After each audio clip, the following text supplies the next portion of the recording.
Assalamu alaikum. I always think that I'm going to be ready to address all of you when I get up here. And it never fails that you amaze me and leave me speechless. We're excited tonight to have another sold-out crowd with over 1,000 people trying to get in the doors.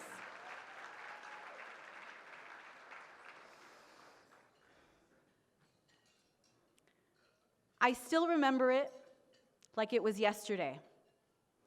I was driving home to Southern California, back when Southern California was home. I had just started work at CAIR. And my cell phone started to ring. And I thought, gosh, those people that told me not to give my cell phone number out, they might have known what they were talking about. And it rang and rang. It was a circle of people from this very community who had all been visited by FBI agents on the same morning. They didn't know what to do. They were afraid. They wondered what they had done wrong. They thought about how to protect themselves and their families. And they needed help. This was in January of 2010. And the first thing I did was think, who could I refer them to? So I gave them a couple of referrals. And they tried those people, but they couldn't get a hold of them. So they called back and they said, can you give us some more referrals? And so I called some of my colleagues and they said, this is when you take CAIR San Francisco Bay Area to the next level. You will provide them with the legal representation that they need. You will do it free of charge, and you will do it with their community, their culture, and their concerns in mind because you share those same communities, cultures, and concerns. And so it began. Back then, I was the only lawyer at the CAIR San Francisco Bay Area office. Since then, we have served hundreds of people calling about law enforcement, trying to get into their homes, attempting to ask them questions about their religious and political beliefs, trying to get them to inform on their communities, taking advantage of them when they are most afraid so that they could get the information that they wanted on this fishing expedition. Hundreds of people, and it all started in January of 2010. Today, there is, alhamdulillah, such a strong infrastructure at CAIR San Francisco Bay Area and such a strong civil rights team that sometimes we get those calls and I don't even know about them because the incredibly talented and selfless attorneys that we've been able to hire with your support year after year take them. And so when I get one, it means that there were too many for our team to handle. That happened this week. I don't share this with you to dampen the good news of how far CAIR has come, but rather to remind myself and all of you that there is so much more work to do. I mentioned that we've served hundreds of people visited by law enforcement, but it's been thousands of people in the Bay Area alone who have called day in and day out about employment discrimination, school bullying, travel delays, 3 hours, 4 hours, 6 hours, stuck at the airport just trying to get home after a religious trip. Kids who are sometimes so afraid of what's going on at school that they don't even know how to talk to their parents about it and they don't know where to turn. But what we pride ourselves on is growing these services, is saying that when the community is in need of assistance, we will stand by them. And we're not just doing it reactively, we're doing it proactively too. I always struggle with what story to tell you when I'm up here because I have a limited amount of time with all of you. And the other ones that I considered were some of my favorite moments this year. We recently graduated the first class of the Bay Area Muslim Game Changers Network. We did this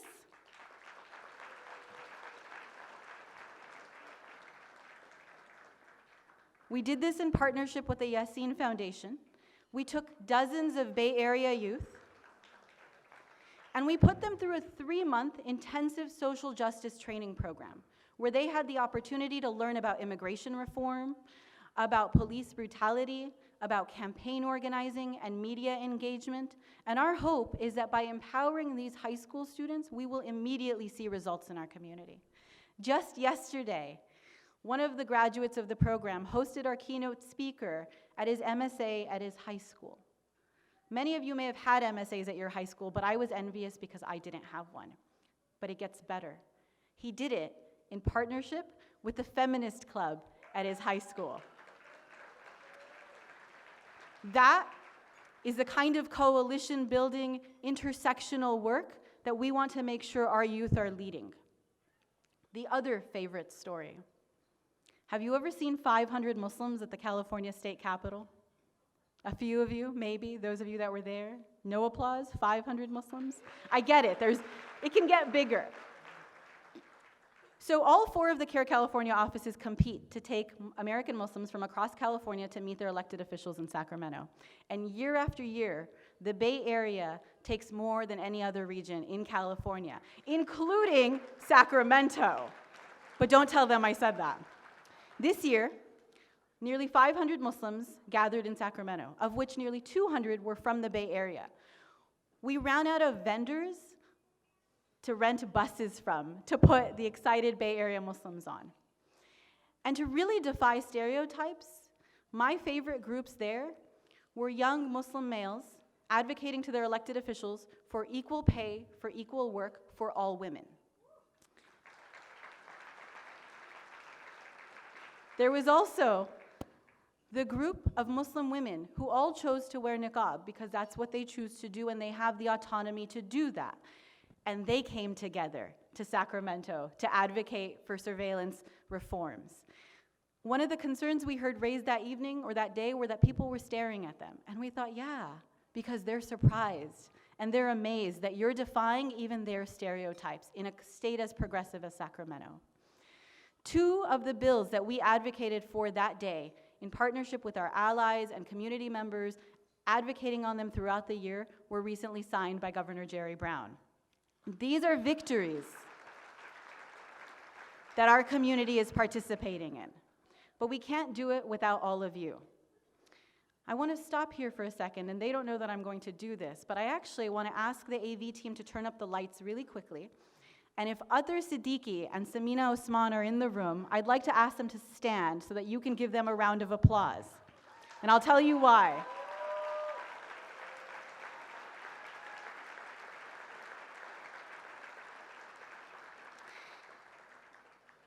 People ask me how I do this work 3 years, 4 years, 5 years. And I look at people like Athar, who served this office for over 20 years, and still checked on us yesterday before the banquet to make sure that we were doing okay. Or Samina, who has been with us for over 10 years now.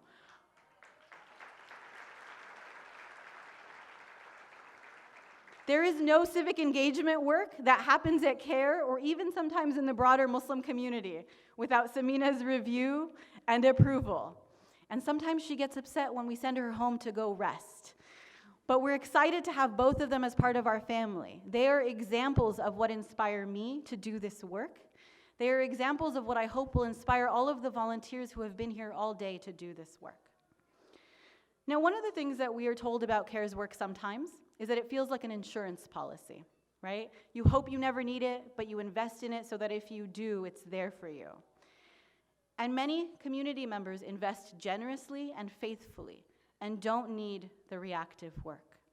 We're also told sometimes that election years are critical for Muslim participation. So I've told you about what we've done this year. I want to wrap up by telling you about what we will do next year with your support. In a little while, you will be asked for money. There are already donation envelopes on your table, and I've learned to become not at all shy or bashful about doing that. But why? What will it go towards? Has anyone in this room not heard of Donald Trump or Ben Carson? And it's really unfortunate. Sometimes I confuse Congressman Andre Carson with brain surgeon Ben Carson because the last names are the same, but we wouldn't want to do that. So unless you've been living under a rock, or maybe not checking Facebook or Twitter or Snapchat or wherever everyone else gets their news these days, you know that some of the presidential candidates for 2016 are raising money by selling anti-Muslim hate. They are rallying millions of dollars by selling Islamophobia. Fortunately, I believe that they are not representative of our country, of California, and of the Bay Area. And so we have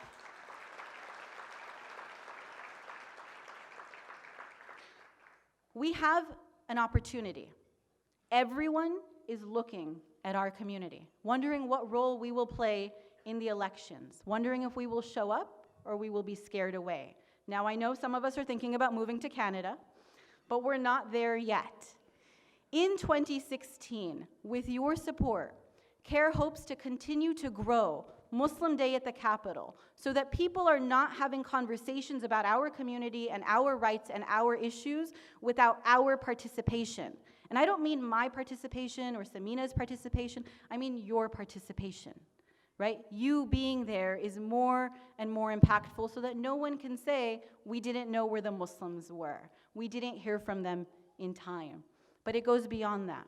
We are going to work to make sure that we reach thousands of you in the Bay Area with information about how to vote and why to vote and what the different ballot measures mean, and continue to bring these candidates who are going to impact our lives to the masajid, not just for pictures, but to answer the difficult questions, which I hope all of you will continue to pose. We cannot afford to sit on the sidelines. We will be a force to be reckoned with in election 2016. All of us together, as the theme notes, we are stronger when we are together. We are going to continue to grow our civil rights services so that when an employer says, you can't wear your headscarf at work, or what is that terrorist doing here, or you will not get the day off for Eid, they know that there is a strong legal organization that will back that community member and take it to court if necessary and win. We will continue to produce cutting-edge civil rights reports so that members of our community, like our young ones, are heard. Because maybe they're not talking to their parents about bullying. Maybe they're not calling a lawyer for help. But if they're talking about it in their youth groups or their Sunday schools, we're capturing it, we are recording it, and we are sharing it with policymakers through reports like our new anti-bullying report, which all of you made possible, so that no one could say that Muslim kids don't have problems. LGBT students have problems, Sikh students have problems, Muslim students are also having problems, and as a community and an organization, we're going to continue to stand by them and work on creative solutions to assist them. And then lastly, 6 years ago I was a lot younger, which is why Muslim Game Changers programs and Muslim youth leadership programs are so important to me. Because I am grateful to my mentors, my teachers, and all of the people who invested in my ability to do this work and lead this organization and serve all of you. And now I am saying, and I am asking all of you to help us continue to invest in our youth, so that they can have conversations about the intersections of feminism and Islam, so that they can have conversations about how Black Lives Matter is an important movement for even the South Asians and Arabs in our community to be involved with, so that they know who their elected officials are and can actually activate them and engage with them and push back against them when they are doing things that we don't approve of. So I end by thanking all of you for coming here again tonight, for making us worry about whether we would have enough food to feed all of you, and I'm so excited that we do, but selling out is always my most exciting moment the night before the banquet. So thank you for being here. Thank you in advance for your generous support. Thank you for standing with us as we continue to build this organization to serve the community, be a force to be reckoned with, and train the next generation of leaders. Jazakallah khair. Assalamu alaikum, everyone. I don't really know what to say, but thank you. I'm really honored and humbled by this. The very first time I ever came to a fundraiser in the Bay Area was this very one. And Aturbai was actually emceeing the event then and decided to call us out for being late. So this time I'd like to say that we were here before him. But Zahra, thank you for your leadership and for all of CAIR's strong work, for all the work that you do behind the scenes that no one ever sees. You only see her maybe once a year at this banquet, but there's so much work that happens behind the scenes, and I can now attest to that as someone who has received a lot of support from CAIR. I'm just like you guys, and I think that's what makes this resonate with so many people. I was born in a small town in North Carolina called Salisbury. Most people in North Carolina don't know where it is. And I was raised in the capital, and I was kind of a typical Southern girl. I rooted for our local teams. I was a UNC Tar Heel for 9 years and painted my face sky blue before our basketball games. Go Blue. But that didn't change the fact that I was treated differently, and I could never understand why that had to be the case. Where are you from? Where are you really from? These are questions we're all very familiar with. But things didn't really change until after 9/11. The approach that I took was, I think, an approach that many people take and is one that I am changing away from. And it was one of nicety. It was one of just smiling, just smile. Because it is true that for many people, you are the only Muslim that they will ever meet. And so I felt it my responsibility to just smile. I go on to medical school, and I've had patients refuse my care, refuse to shake my hands, refuse to see me by the mere fact that I'm wearing a headscarf on my head. What do? Smile. FBI raided our homes. My mom is an architect and was designing her dream home and threw the blueprint into the doctor's office trash can, and 2 weeks later, an entire file about our family as 4 FBI agents raided our home. What do? Smile. A patient cusses me out and yells at me in front of my attending physician, in front of the nursing staff, in front of an entire waiting room, telling me, "You have sold your soul to the devils of the demons of Allah," and just goes on with a lot of nonsense. And what do? Try to smile. But instead I'm crying because I'm so humiliated, not really by him, but by the fact that no one stood up to say anything. And I don't know when this really changed, kind of into my young adulthood. It wasn't really until I was on the interview trail for residency that this shift kind of crystallized for me. I had traveled across the country to interview at a top family medicine program, and during the first hour when the program director was presenting and kind of explaining a little more, giving an overview about that particular program, there was a PowerPoint slide with 4 of its residents, all white, dressed in traditional Muslim garb or costumes, one of them wearing an Afghan blue burqa, which I promise you'll never see in the US, a male wearing a turban, and 2 of the women wearing jilbabs and a hijab, and all kind of posing and smiling for the camera. Now I had a decision here. Do I be nice and smile and get through my interview day and hope that maybe I can match at a good program, or do what I decided to do? And at that point, after this, not completing my interview day, I went up to the program director, handed him my badge, and said, "Unfortunately, your program is not a good fit for me." And then I reported them to CAIR.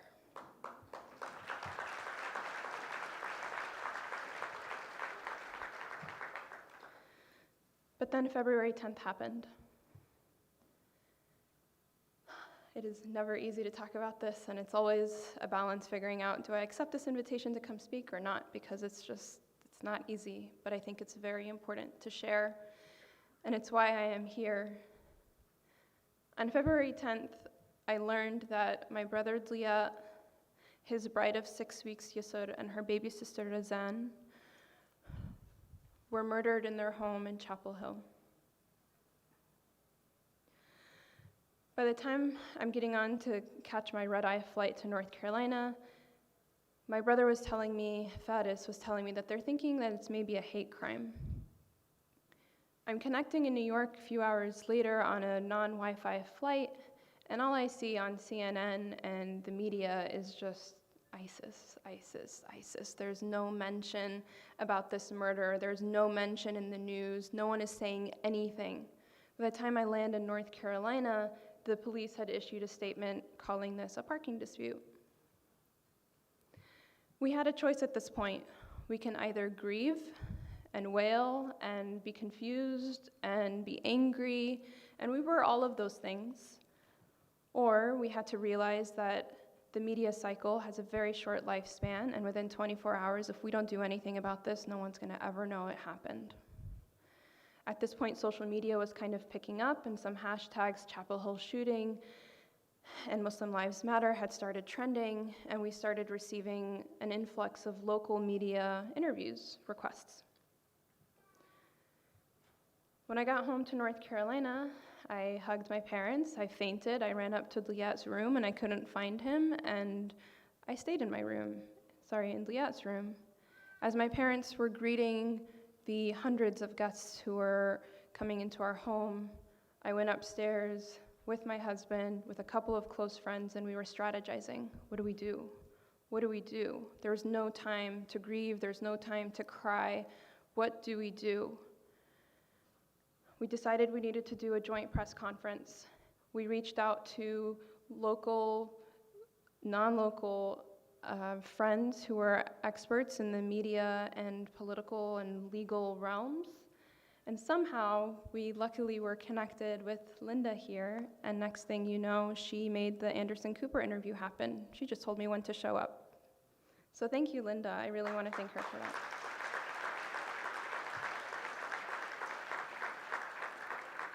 And actually, because I've never had a chance to really say this publicly, I'd never met Linda until actually just a few weeks ago, believe it or not. But she had become so close during the aftermath of what had happened that I didn't even know what time zone she was in. And it was past midnight where I was in North Carolina, and I just straight up called her up, and I was like, Linda, I'm freaking out. I don't know what to do. And in her calm, kind of assertive voice, she's like, Habibti, you got this. And that's Linda.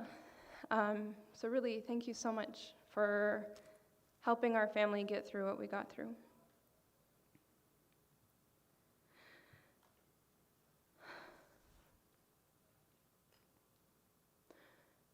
So what do I do now? I don't smile anymore.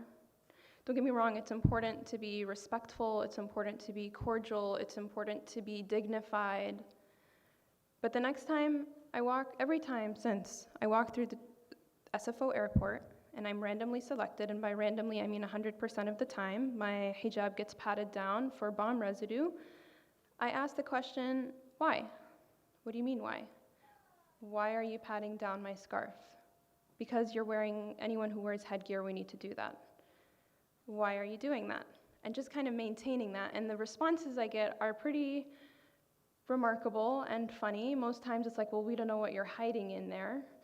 But the very last time I was traveling through SFO, the little kind of MRI-like machine was down, and so the 10 people behind me, the TSA agent had told them to go ahead and go through the metal detector. And I said, well, why can't I go? I have a flight to catch. And he said, well, we don't know you. And you can imagine, so you know all these 10 people that just went in behind me? And so it's so important that we support organizations like CAIR, who make sure that they can assert our rights on our behalf, and other organizations like it who make sure and continue this kind of advocacy work. And to also make sure that the next round of presidential elections, when someone decides to go up and say that Muslims cannot become president, it is handled with the same kind of response, and it would evoke the same kind of response as it would to say that a Jewish, Asian, female, Black person cannot be president. Thank you, CAIR. Assalamu alaikum, San Francisco. I'm from New York, so people, let's go. Assalamu alaikum, San Francisco. All right, that's much better. So I'm truly honored and humbled to be here today. And I do many banquets, but this one's very special to me. And what's very special to me is that this is a banquet for CAIR San Francisco, which is run by a woman who I consider to be my sister, my colleague, a confidant, someone who likes the same people I like, someone who doesn't like the people that I don't like. I mean, this is the kind of relationship that we have. So I really want everyone here to really give it up for Zahra Billoo and all the work that she does for us on the national level. Thank you to CAIR San Francisco staff. Look, I do a lot of banquets, and sometimes nobody tells me anything. I just like show up on that day and I hope that I figure out what's happening or where the place is, or maybe someone's gonna pick me up, maybe not, maybe I'll take a cab, I don't know. But I really want to thank the CAIR staff for making this one of the most smoothest trips I've ever had. I had like Google alerts about where I was supposed to be and who was picking me up and cell phone numbers. And that really shows me the professionalism and the dedication and the commitment of the CAIR San Francisco staff. So please give it up to the staff of CAIR San Francisco. Zahra told you about this, but I'm going to tell you about this. So when I got here yesterday at about 1:30, I went to a school, Carlmont High School. Lord have mercy, my heart was captured. Like I fell in love. And I want to give a shout out to someone who's in this room right now. Is Nasir Abdurrahman here?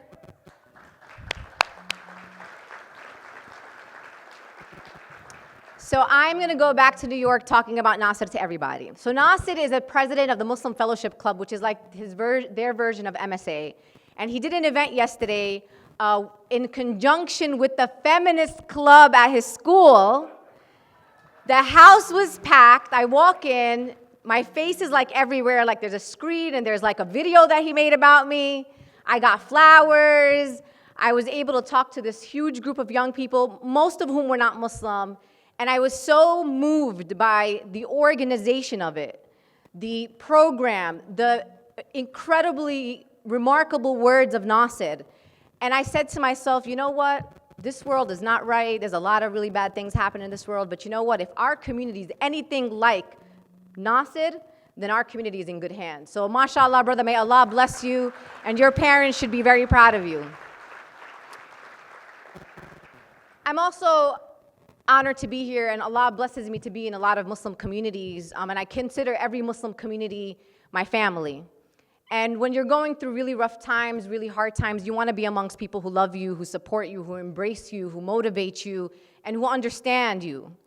And over the course of the past 2 weeks, I've had a really rough time. Look, I get attacked by the Islamophobes all the time. And when I don't get attacked by the Islamophobes, I'm always like, oh my God, am I not doing something right? I gotta like crank up the heat a little bit. But then sometimes the Islamophobes just take it a little bit too far for me. So recently, over my positions on what's happening in Palestine, and I think what's important for people to know about me is, sisters and brothers, I am unapologetically Palestinian American.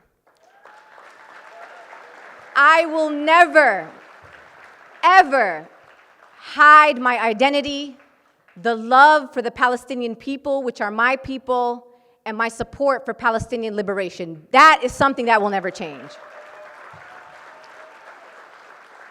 So Islamophobes have been after me, calling me, they cloak, my pro-Palestinian. And by the way, like I feel like telling people I'm not really pro-Palestinian. Like I'm Palestinian. Like I can't be pro-Palestinian. Like I'm not like part of this cool like movement here. Like I stand up for my family, for my grandmother who still lives in Palestine. But of course what happens is when you're standing up for causes like Palestine, people want to say pro-Palestinian equals anti-Semitic. So I get a lot of that. But what they did this time was it created, articles and sensationalist media outlets, and it got to the point where I got registered death threats. And it got to the point where someone posted my public address, like my home address, on a website. And I had to have NYPD detail in front of my house. And when my kids were like, Mom, like we live in a pretty nice, quiet neighborhood, my kids were like, why are there police on our block? And I said, oh, I don't know, I think maybe, there must have been a burglary.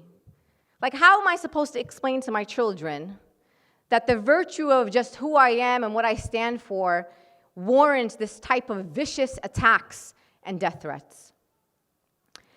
And what I tell you, sisters and brothers, is, first of all, the protection of my family is a top priority for me. But what's really interesting is, like, I'm still not afraid. These intimidation tactics, sisters and brothers, that they try to use against us to silence us, they're seeing the progress of our community. They're seeing our young people standing up courageous, standing up for our faith. We're not going to be silenced. We're going to continue to do this work, because I'll tell you why. Because I know my history in this country. And when you know your history, sisters and brothers, your history gives you knowledge and it gives you courage. Sisters and brothers, I wish my parents taught me about my history as an American Muslim in America. They were really good about telling me how Palestinian I was, really good at that. But they weren't really good at telling me what my history was as an American Muslim. Islam didn't show up here when your Pakistani father came to do medical school. It didn't show up when your Palestinian father came here after the 1967 war. It didn't start when your Lebanese family came after the civil war in Lebanon. And it sure and heck didn't start on 9/11. And what I know about my history, as I learned from my mentors, is that Islam has been here since before the founding of this nation. We know that at least 25 to 30% of slaves that were brought here by force to the United States of America were black Muslims. This, sisters and brothers, is your history in this country. Just like black history is American history, Islam is American history. So when someone tells me that I don't belong here, that my faith is foreign, what that tells me, sisters and brothers, is that they don't know their history here in this country. So over the years, I've been doing this work for about 15 years, and I learned a lot. And I've learned from other communities, and I'm very humbled and honored to have been in a room with Congressman Mike Honda, someone who actually was a child when we, as a nation, made a huge mistake and captured Japanese Americans and put them into internment camps right here on the soils of this country that we live in. And we're not the first community to struggle in this country as Muslims. There have been many before us, including Native Americans, but also African Americans. We live in a country that since the days of our founding, we still to this day have not integrated Black American sisters and brothers in the way that we need to in this country. So most recently, many of you know this, I have dedicated myself to what I call the Black liberation movement in this country. And while I know that my struggle as an American Muslim, as an Arab American is real, but is sometimes unique, the solution for me has to be Black liberation. When Black people are free in this country, sisters and brothers, I guarantee you we will all be free.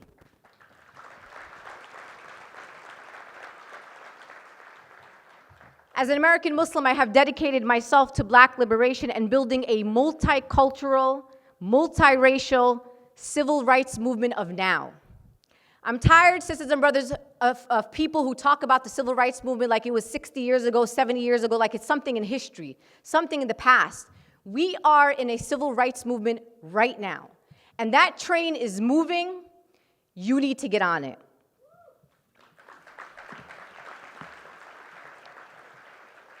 Look, there's some real things happening in this country right now. It's been 14 years since 9/11, and remember, I'm a New Yorker, so 9/11 hit very hard for me as a person who lives in New York City. And on that dreadful day, when I walked home from my college campus as a college student, I had no idea yet what was happening, and I got to Fifth Avenue in Bay Ridge, which is where I live, and which is a very highly concentrated Arab community, also a Muslim community. And I saw all these businesses closed down. I saw the mosque doors bolted. What was interesting about our mosque is that there was a gate down. I didn't even know that our mosque had a gate. They never put the gate down, but on that day they did. 14 years later, sisters and brothers, we're seeing things that we didn't even see days after 9/11. My father's been here for 40 years, and he never heard of mosque opposition until 4 or 5 years ago. We're seeing record numbers of bullying of Muslim students in public schools across the country. We're watching legislators trying to pass anti-Sharia bills, legislations that would limit your right as Muslims to practice your faith fully in the land of freedom of religion. We're watching, every time you turn on the TV, our children are listening to commentary, vilification, dehumanization of Islam and Muslims. We never hear Muslims without terrorists or Islam without terrorism in the same sentence. We're watching people who think that they're going to be the president of the United States of America tell our young people that they will never be the Muslim president or the first Muslim president of the United States of America. There's a lot of bad things happening out there. But if I knew that there wasn't hope, if I knew that there wasn't progress, sisters and brothers, I'd be happy to go into corporate America. I'm trilingual, I got degrees, I'll probably make a lot of money. But I know that there is opportunity and hope, and I'll tell you why. Because sisters and brothers, I have organized, I have mobilized, I have worked with Muslim communities, and I know what it feels like to win, because I've won before.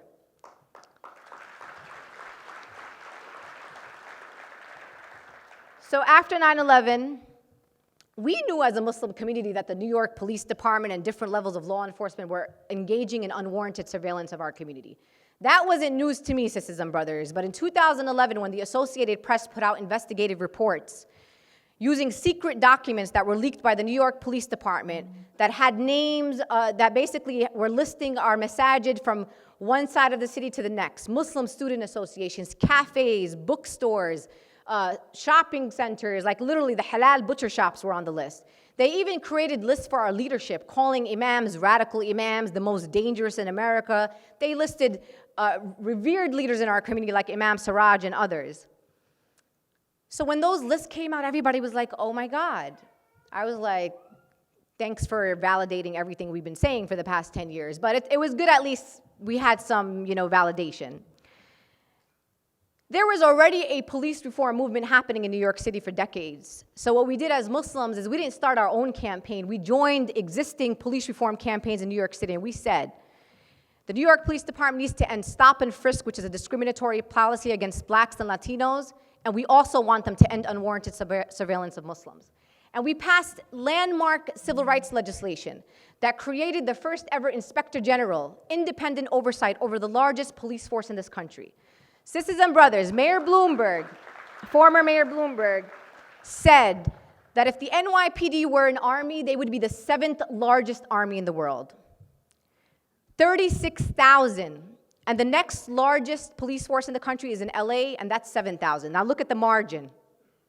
And remember, this is only for New York City. This is not a statewide police agency. So we worked together with coalitions. We mobilized Muslims. We went to our New York City Council members.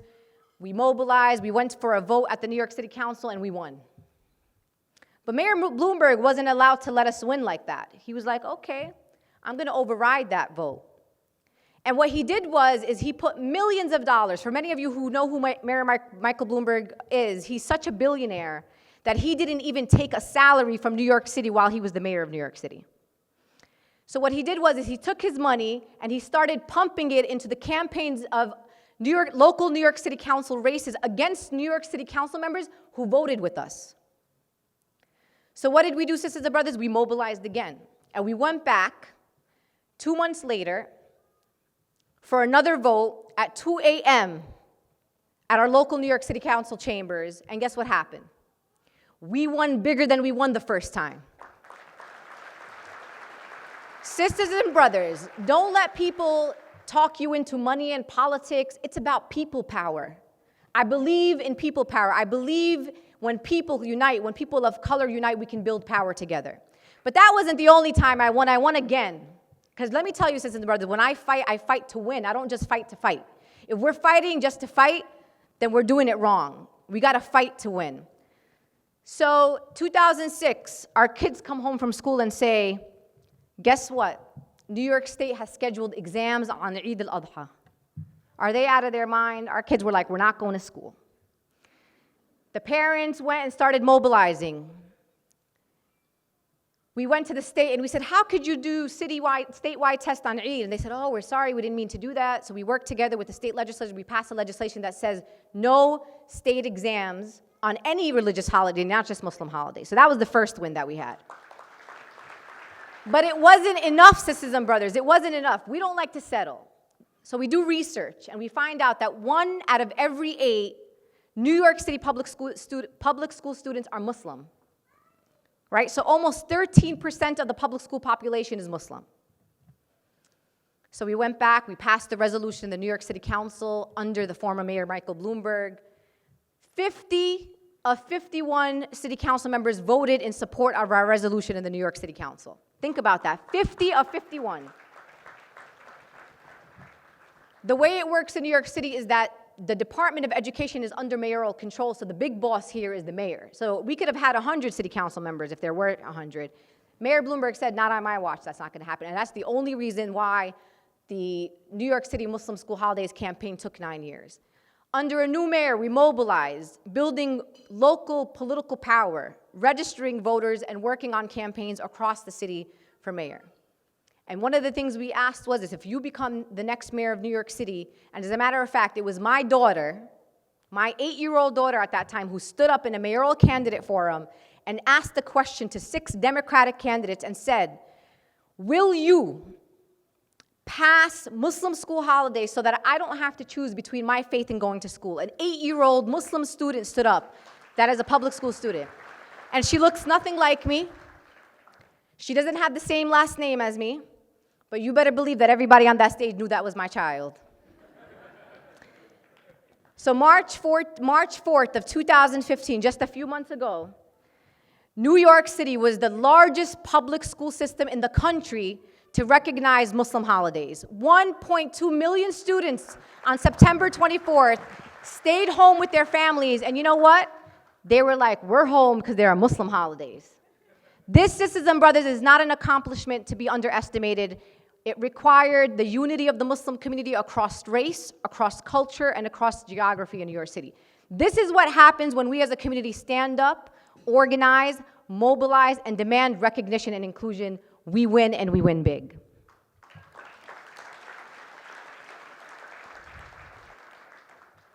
I have been doing social justice work for about almost 15 years now. And everyone has that radicalizing moment that is like, it crystallizes for you. It makes you make the right decisions and it just moves you in a way deep in your core. And that day for me was last year, August 9, 2014.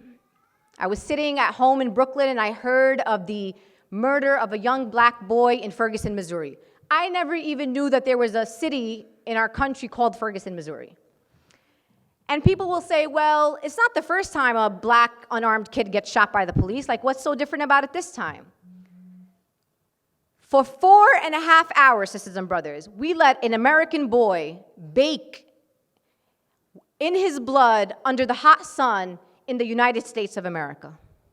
And if that wasn't bad enough, sisters and brothers, 4.5 hours after Mike Brown baked in the hot sun, they didn't let his mother touch him. They didn't let anyone from the community. No EMT showed up to see if the kid was still breathing, if he still had vital signs. 4.5 hours later, an SUV pulled up. They picked him up like he was a bag of rocks, like he was roadkill, threw him in the back of the SUV, and that was it. And that was Mike Brown. And then even after Mike Brown was dead, we debated, what did he do before that? Was he at the store? Did he shoplift? We talked about if he had a criminal record. We were vilifying the dead corpse. We were vilifying a dead body. We didn't even let the boy die in dignity. And I was moved by that, sisters and brothers. I was very moved by that experience. So I went to Ferguson. When I went to Ferguson, there wasn't a lot of people that looked like me. But I went to Ferguson because I'm a Muslim. I went to Ferguson because I'm a mother. And I went to Ferguson because I wanted people to see that we, as Muslims, are going to stand up against the injustice regardless of who that injustice is against. And in Ferguson, sisters and brothers, there was an injustice that was happening. In Ferguson, people were angry. And I heard a lot of people say, oh, they're so angry and they're protesting. I thought to myself, is the question why they're angry, Or is the question why you're not angry? There was a reason, sisters and brothers, when there is an injustice, there's a reason why people are angry. That is a natural emotion from God. And when you are not angry at an injustice, that is not anyone else's problem but yours. And that is an opportunity for you to reflect as a person. We're going through a lot of drastic times and drastic measures. From Islamophobia, or if every 28 hours we have a young black person in this country who gets shot down by either a police officer, security guard, or a George Zimmerman type vigilante. We're seeing racial and religious discrimination. And sometimes you have to have crazy ideas. You have to bring awareness and attention. And I participated in an idea that was crazy. People called us crazy. They were like, what are you doing? And that crazy idea was about 100 of us decided to march from New York City to Washington, D.C. 250 miles, 9 days, to deliver a justice package to the powers that be in Congress. And in those 9 days, sisters and brothers, I marched with the majority of non-Muslims. 7 of us were Muslim, and we marched. The most beautiful experience that I had during that march, sisters and brothers, was when 2 of the evenings, 2 of the nights, because we had to sleep, obviously. We got to sleep, of the 9 nights, we had 2 opportunities to sleep at 2 mosques. One was in Philadelphia called Al-Hidayah Center, which is also a mass center. And the 8th day, we slept in Washington, D.C. at Masjid Muhammad, the nation's mosque. When we went to the Al-Hidayah Center, mind you, I'm marching with non-Muslims mostly. The imam at the masjid, who's Palestinian, welcomed them to the masjid, and he said, this is your house. Our religion is a religion of justice, so this is your house. They fed us. They welcomed us. They embraced us. Most of the people that I was marching with were young black people. They went to the nation's mosque, learned about a mosque that Malcolm X walked through. And this, sisters and brothers, was not about sleeping at the masjid. This was da'wah in the best form of teaching people about Islam and what Islam stands for. You better believe those sisters and brothers that march with me, sisters and brothers, will never allow anybody to dehumanize, to vilify Islam in front of them, because they experienced the love and hospitality and the compassion and the justice that our faith stands for. That, sisters and brothers, is da'wah.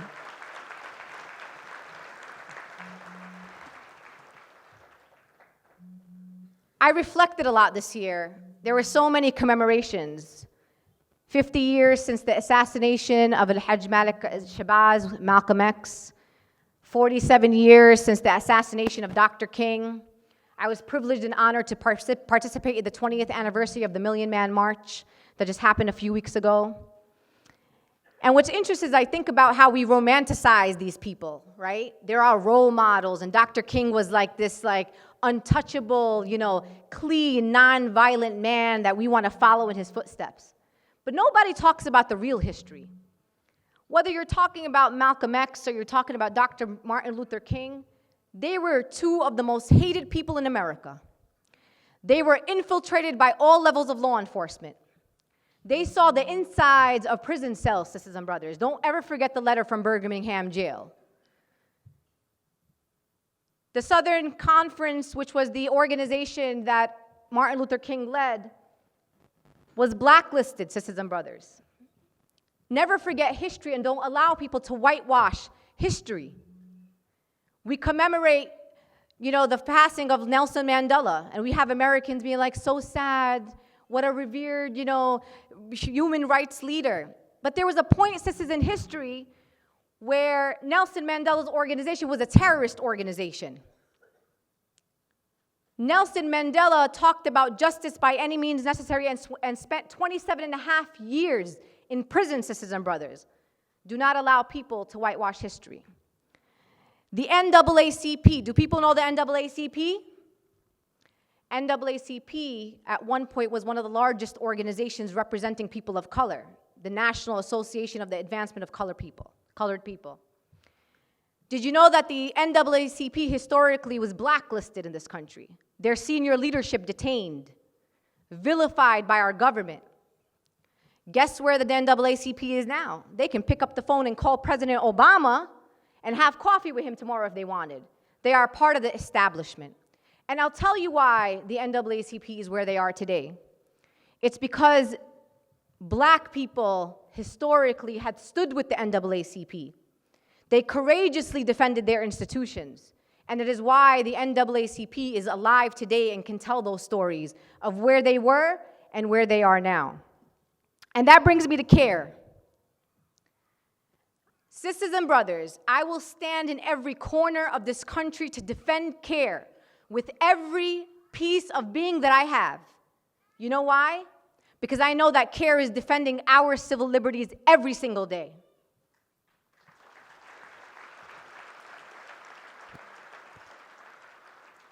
To support CAIR, you need a couple of things. You have to have a sense of dignity as a community, as an individual.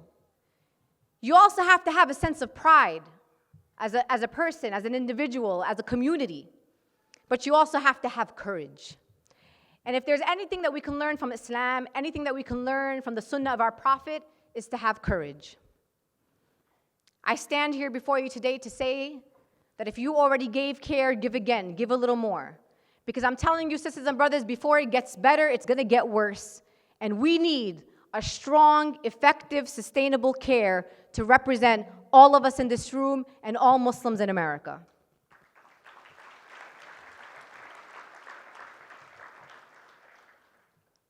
And I want to say to young people in this room, you are the ones that keep me doing what I'm doing, and when I'm about to leave my post, I say no. I say I got a couple of more walls that I want to break down for these young people. I want to tell you, young people, and I want your parents to listen to me very carefully.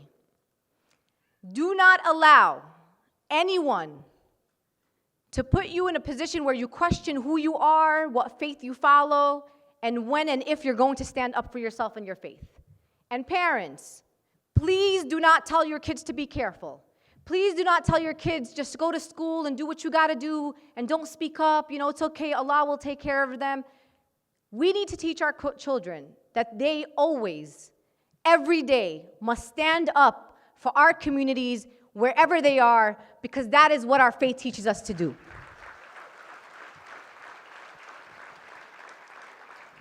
One of the favorite lines of the Islamophobes against me, sisters and brothers, is they love to say about me, if you don't like it here, go back to your country. If you don't like it here, go back to Saudi Arabia. First of all, my country's Brooklyn. That's the first thing I say. The second thing I say is, second of all, I'm not from Saudi Arabia. I'm so tired of the Islamophobes with this default country they all want us to send back. And by the way, Saudi Arabia would not be welcoming people like me with open arms. I'm just letting you all know that. And I tell people, and I tell people in this room, those people who are a little bit like, I don't know if I want to be the one to speak up, and I tell people, when someone tells me that I'm unpatriotic, that I'm un-American, you know what I tell people? I say, if there was an opportunity for me to put a picture in the dictionary next to the word patriotic, it would be a picture of me. And I'll tell you why. Because for me, a patriot is someone who believes wholeheartedly that our country can do better and can be better. And I'm willing to fight to hold my government accountable, to hold the powers to be accountable, to make my nation the greatest nation in this world. That, sisters and brothers, is what a true American is and what a true patriot is. As an American, I don't settle for less. And I don't allow Saudi Arabia to be my benchmark for civil rights, equal rights, human rights, or women's rights. So I want to say to you in closing, sisters and brothers, that supporting CAIR is an act of courage. It is your responsibility. It is your participation. You may not be able to be a Zahra Billoo, you may not be able to be a full-time activist, but you know what? You can invest in an organization of people who every single day are investing their time, sacrificing their family salaries to do this work. And I tell you, sisters and brothers, that this work is hard. And we ask you as people, whether we be in every CAIR chapter in this country, whether you're like Dr. Altaf investing his time in organizations like ISNA, ICNA, MAS, I can name organizations. I ask for you to do one more thing. Make dua for us and our families. Ask Allah to protect us and our children and our families. Ask them to continue to bless us, to continue to allow us to hold this courage, to stand up for our faith and stand up for our communities, because we need your du'as every single day. I am proud to do this work on behalf of the Muslim community.